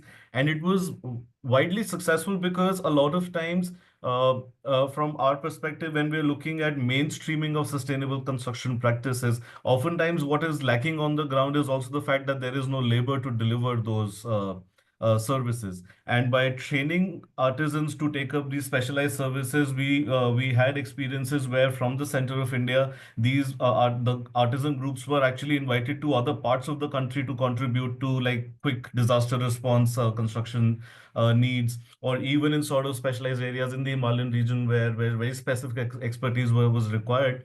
At one point, I think there were about 400 odd artisans who were part of that guild, and they were working in different parts of the region. So you see that, I mean, the fact that they were organized as a guild also gave them access to sort of better opportunities, and better asking power in a sense for their services, and organizing them helped also for the organization to be able to train them to make sure that the skill sets remained even if people sort of moved in and out of the guild. So these kind of systems have worked in pockets. I'll also sort of take that to address one of the questions I think Babu asked in terms of scaling up and in terms of whether these need to be top-down processes or bottom-up. I think in terms of scale, it will have to be a both if you're trying to scale up, because a lot of times the enabling frameworks have to come from the government or from the policy. Again, just to take up the example of the work in Bihar, when we're trying to promote, let's say, fly ash brick enterprises, there was work also that needed to be done at the policy level to ensure the enterprise sustainability, or for some kind of dedicated financial mechanisms that these small groups could access. But you might be able to do individual pilots and small initiatives on your own. But if you're trying to scale up, government support can really be a lever to really scale up. And in those cases, it would have to be a top down and bottom up. Even in the case of the Jaga mission, where we spoke about slum development agencies being set up, the fact that they had sort of a legislative backing is the reason why they also had the sense of agency to influence decision making at that level. So it's not only a body that's been set up just for the heck of it, but actually they were given sort of powers also to regulate and control processes at the slum level. So which was done through the government. So that way, I think it has to be a synergy of both bottom-up and top-down processes to ensure that these kind of models, they actually sustain and grow and can be scaled up. So I don't know if that answered your question, because I think I maybe touched upon a couple of extra things as well, but happy to clarify. Thank you. No, I think that was good. Do we have another question? We've in the program, we wanted Dongre and to come with some remarks towards the end, some reflections towards the end, but we might have room for a couple more questions.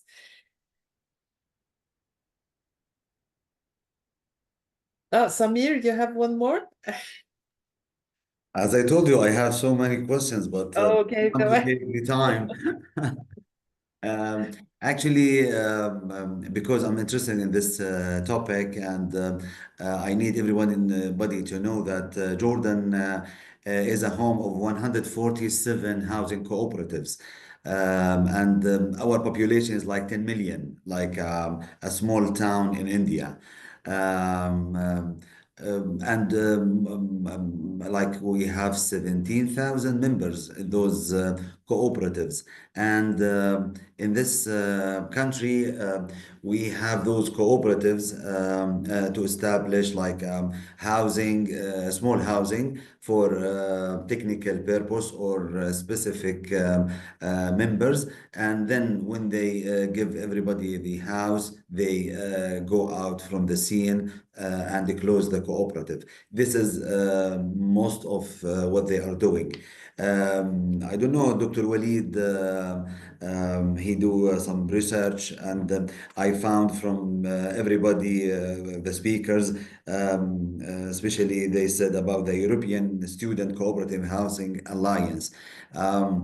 I don't know if there is any Arab housing cooperative alliance, or we can do this in the near future, because we are small, but if we cooperative together, maybe we will do something large. in terms of students or any other type of people. I don't know if Dr. Walid or anyone can answer this question. I'm not sure Walid is still with us. Yes, Dr. Walid just left. He had some urgent calls, so It's okay, but my question was directly is how can we in the Arabic world, because we have like more than 30 countries and we have a huge population, but the huge population comparing with other countries is small at the end of the day. Maybe Egypt like 100 million population, Jordan 10 million population, Saudi Arabia is like 20 million. I don't know how can we make this happen to make like alliance for the Arabic world or the Middle East, or I don't know what is the procedures, or we start from Jordan and then we can go out, or the other way around. I don't know. I don't know, Scott, you want to answer that? I guess you just start, or you start and maybe an idea might be if there's a housing symposium in the Asia Pacific, you can have a special panel on for the Arabic countries, maybe Middle Eastern countries, and then you can start meeting up and talking about similar problems and opportunities. I think that's how the co-op movement works, basically meeting up and sharing ideas and getting together. I can quickly attest to that. So yeah, I mean, like so with ESHA, the Europe students across Europe, the whole thing started as a joke between me and a counterpart in the Berlin-based Studentendorf over drinks. You know, just like, oh, wouldn't it be nice if we could copy NASCO in North America and have that for Europe? And a lot of people tell me off because I took up a lot of their time and evenings that turning that joke into a bit of a reality. But in all seriousness, like that is how it started. It starts with people. So getting a few, like only 2 or 3 like-minded people in the same room saying, let's float this idea, let's see if we can develop something, especially if it's different countries that are nearby to each other. So you can do calls in the same time zones, you can easily correspond, you can share relevant experience. So sometimes there's always doing kind of like networking for the sake of doing networking, and that can't be understated. Sometimes that's just a good thing to do, but it's if you can take it to that next step where it's, oh, we do the nice thing because it's a nice thing, and we get these practical benefits from sharing our experiences, being available to each other when we've got questions or we're having these problems. How did you guys address this? Or, you know, our government's doing this really stupid thing we don't want them to do, and yours did that a few years ago. How did you stop them doing that? You know, it's that sort of thing. It's really practical. And if you don't have those networks, people have to deal with this stuff on their own. And sometimes that leads to really bad outcomes because they make the same mistakes someone else made a long time ago that led to bad outcomes. So I do think like the idea of getting Arabic housing cooperatives together is great. And especially if you then say, if you focused it on students, you can focus upon exchange among students, among young people between Arab countries. That's great. Like there's no bad thing that comes from doing those sorts of things, but also just from people in regular housing cooperatives, understanding how other people operate. You know, sometimes people get really stuck in ways of working that don't work very well for them, but we've always done that, so we'll just keep doing it. But then they meet people who do something a bit better, and it allows co-ops to evolve by exchange. So I really advocate, if you want to do something, go do it. Like that kind of thing has really been beneficial to us. Thank you. I think Ganesh, I saw you had written a question here, and I would like you to read it because I think it is also very important that we think about your question. Yes. Thank you, Silsil, for the shared earlier was how do we address lower cost housing in highly populated urban pockets through a transparent process by particularly using this cooperative structure? I mean, is there any kind of viable cooperative-led infrastructure financing models that we can adopt in the context of the global south. So one part is, the context of highly populated urban pockets. And in India, I just want to cite this use case also. There are multiple housing development authorities in several of the provinces or the states. And often, the online tendering process or the auction process is not very transparent, and often there is a lot of huge amount of piled up inventory sometimes, and a lot of people not getting access. So in this context, is there some kind of a cooperative infra financing model that can be shared for the global south? Sorry for the long.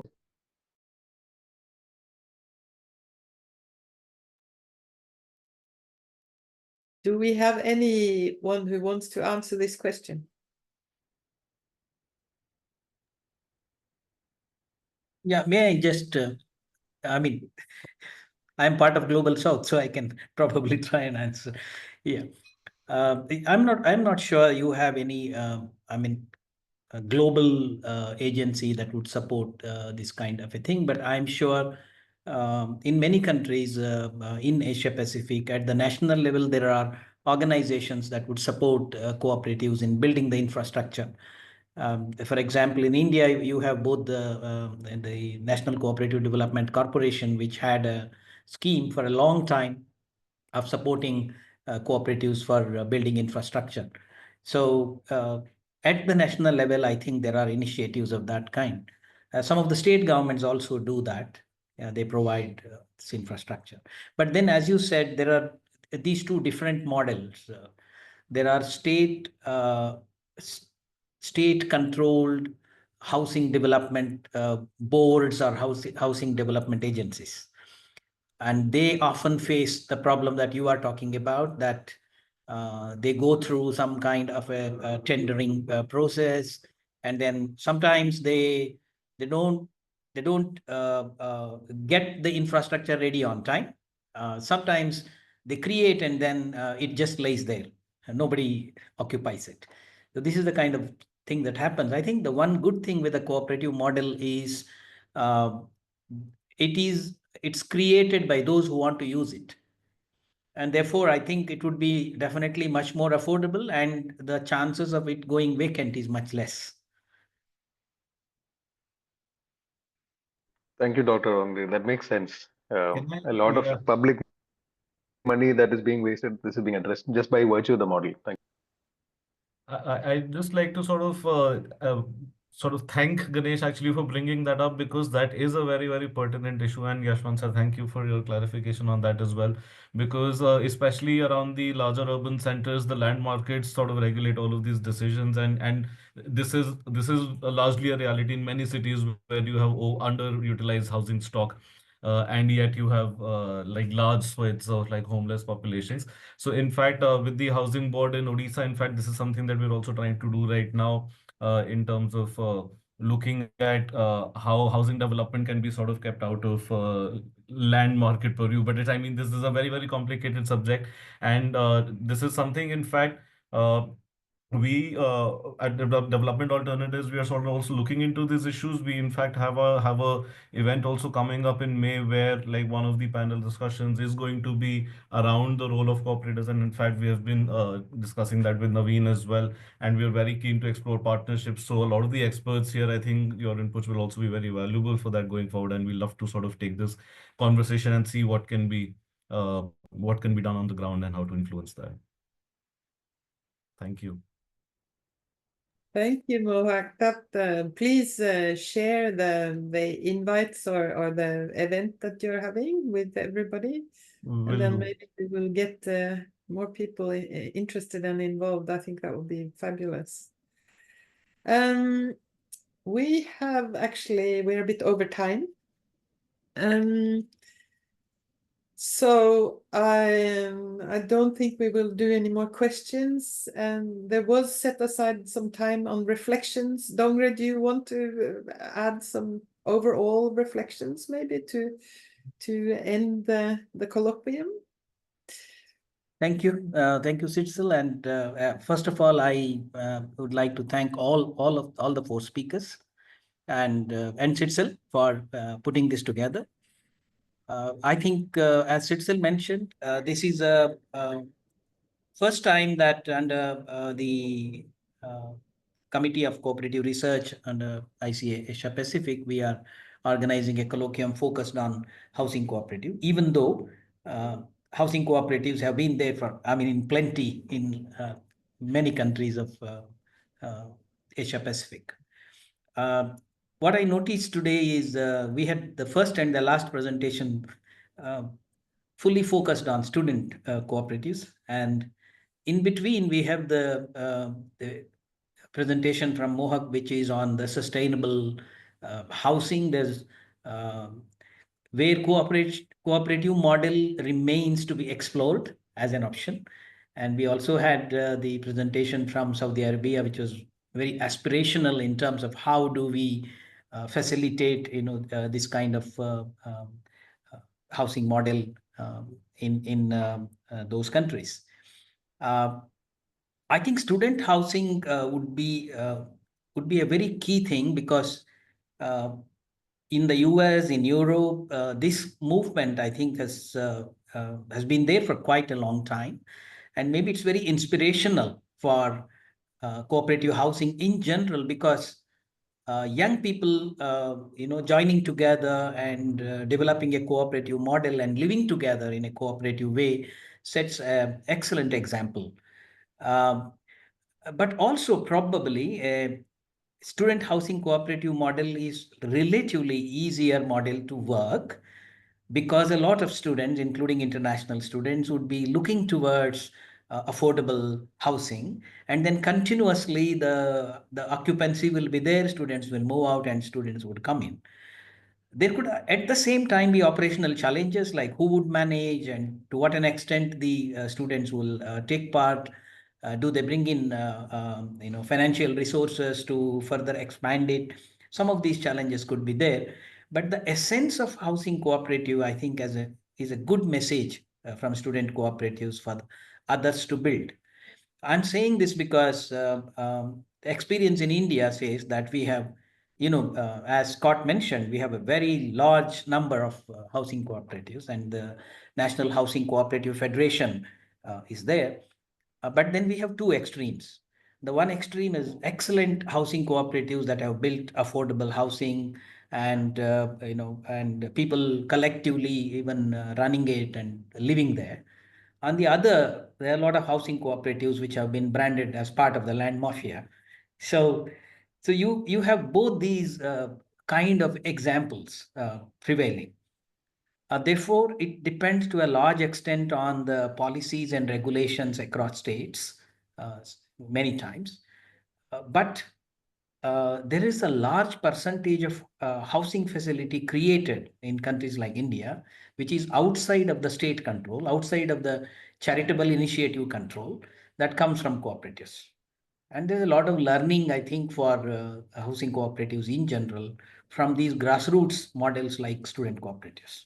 So I feel that we need to, we need to build much more information and data on student housing cooperatives and start using it as a motivating factor for housing cooperatives to emerge. I think I also would say just one last word would be that maybe we need to follow up on this. I'm very keen to look at the study, Scott, that that you have initiated in mapping all these things and trying to look at policies and all those kind of things, which would be a very good one that gives, I think, a much larger canvas of ideas for us. And then maybe we can build on this first thing and take to some specific discussions, like Samir was talking about, what's the kind of setup that we may have in the Arab countries. So maybe more specific to some of the clusters of these countries, we can probably discuss more, and even have local level conferences or some of those kind of local level studies on this, which I think will add a lot of value. Thank you very much once again, and I'm very happy that this kind of colloquium we could put up. Just to inform you that under the research committee, we are doing this colloquium as a bi-monthly event. So our next colloquium will be in the month of April. I also request all of you to also join for our colloquiums as we move forward. Thank you, Sidsel, once again. Yeah. Yeah, I think there's a request for a photo. Naveen, no? So everybody put your Yeah, screens sure. on. Yes, so before we can do photo, can we give 2 minutes to Mr. Mohak just to mention about the World Summit on Housing Oh, that yes, they are going yes, to have in the okay. month. Thank you, But Naveen. we need to smile, right? Yes. So I'll just be very quick. As I mentioned, I mean, there are things that DA is trying to do at scale. One of the ambitions that we've taken up is to be able to enable 1 million green homes by 2030. And it is a large ambition which requires to sort of work across scales with policymakers, with industry and such. And the event that I mentioned before, under Alt Urban, we'll be holding the Global Summit in the month of May. And there are likely to be many discussions around the role of cooperatives and around other sustainability parameters. So we do hope to extend invitations to people in this group as well, and hopefully seek partnerships to take this mandate forward. We're very excited, and thank you for sort of inviting us to share our work here today, and hope to work with some of you going forward as well. Thank you, Naveen. Thank you. Thank you. So now time for a group photo, and I want to see smiling faces on the screen. Just yeah, I don't think anyone would like to share their sad faces on social media. So a sweet smile on your faces, please.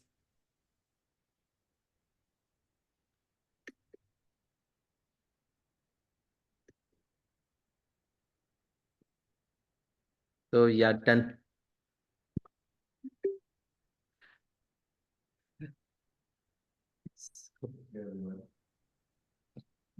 Thank you. Thank you. Thank you. Okay. Thank you Thank you, everyone for joining. everybody. Okay, thank you. Thank Take care, you. everyone. Thank you. Sweet smile on everyone's face. Thank you.